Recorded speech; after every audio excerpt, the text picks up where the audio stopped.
everybody. I'm going to be talking about my honours investigation. I'm going to be talking about mosquitoes and their role in malaria transmission, the research that I've done in the lab here, and where the future research into mosquitoes can go in relation to reducing malaria cases. So this is a mosquito. They are not the most loved creature in the world for good reason, because they are vectors of disease, which means that they can carry diseases from one person to another or from animals to humans. A bit like a passenger jet for pathogens, they help viruses and diseases to get around. This particular mosquito is called Anopheles stephensi, and this is the mosquito which I've been working on in the lab. It is native to parts of Asia and the Middle East, and it is the main vector for malaria in urban India. And it likes to hang out in people's houses and bite humans, and it's quite a problem. Malaria has been plaguing humanity for thousands of years. It has killed so many people. Historians even think that it might have contributed to the downfall of Rome, and it killed Oliver Cromwell, as malaria used to be a lot more widespread throughout the world.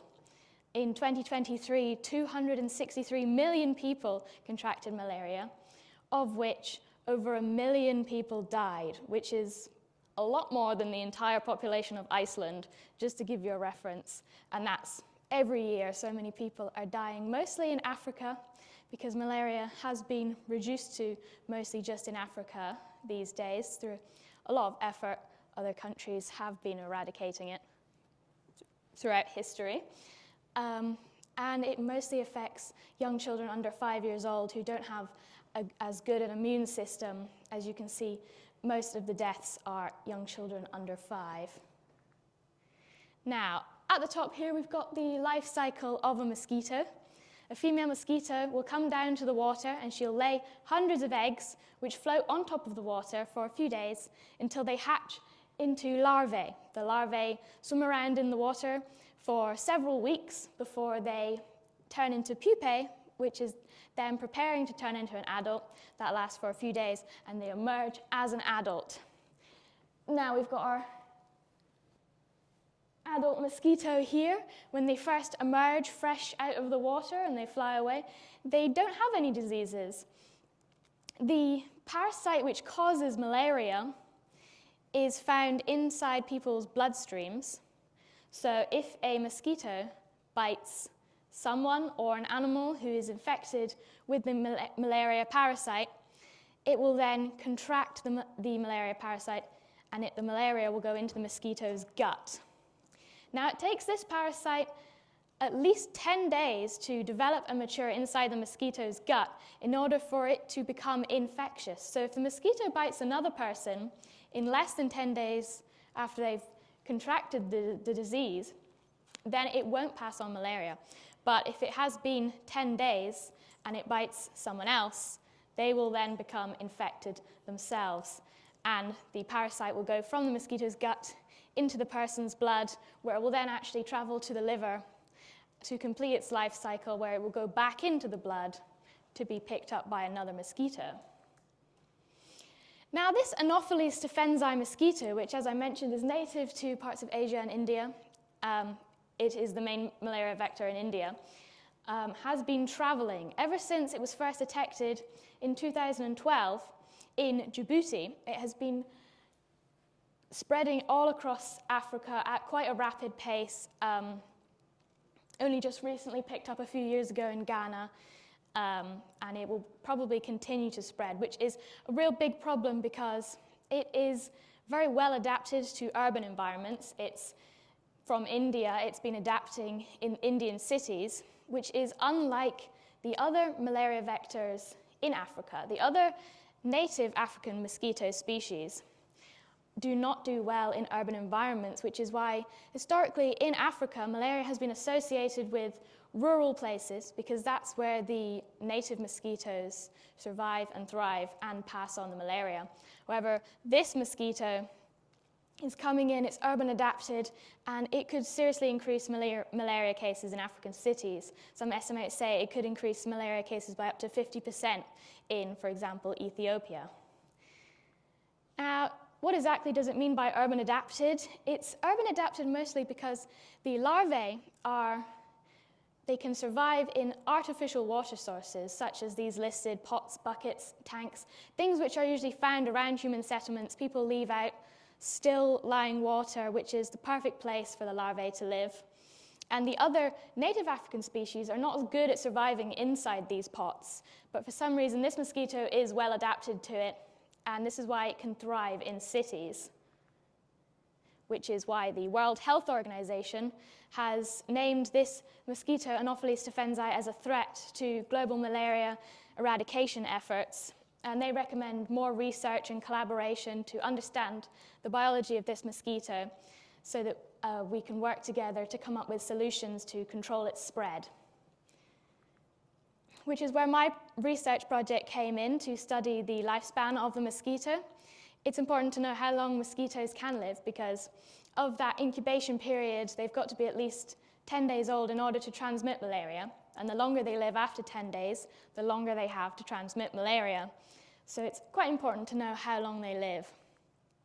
So I went into the lab, I raised many thousands of mosquitoes, and from egg to larvae to pupae, and finally once they emerged as adults, I had 8 cages full of adults. As you can see, the cages here full of mosquitoes, a few hundred mosquitoes in there, and I would come in every single day using this, which is called a pooter, which is basically a tiny vacuum cleaner, and I would hoover up the dead mosquitoes every single day to count how many are dying, to make a survival curve of how long these mosquitoes can live, also with an aim to compare their lifespan to the lifespan of some native African mosquito species which were being raised in the same lab.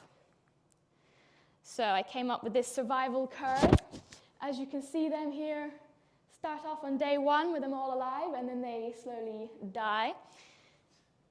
The pinkish lines being the female, and the blue line here is one of the males. The eggs came in 2 batches, so that's why there's 4 lines, 2 lines for each batch. But most of the males didn't live as long as the females. Of course, it's really the females that we're interested in, because it's only the females that bite people and transmit malaria. And they lived a long time. As you can see, most of them were still alive by the end of the experiment after 30 days. And so many of them were alive at day 10, where they could start transmitting malaria. Of course, if they bit someone on day 0, that's just the minimum age they've got to be. Now, comparing their survival to the survival of 2 other native African species that were in the same lab, you can see that in the red and orange lines, in the red and orange lines here are the stephensi, and they did not live quite as long as the other mosquito species. But if you see the yellow and the light blue lines are the females of the other species, and they're only slightly above the females of the stephensi, which means that really it's not that much of a difference, and they are all so alive at day 10. So they're quite comparable, and they're not living longer or shorter than the native African mosquito species. Of course, in the lab, mosquitoes live for a lot longer than they do in the wild. Estimates say that mosquitoes only live roughly 10 days in the wild, which is quite a difference, but that's mostly because of predation. They're at the bottom of the food chain.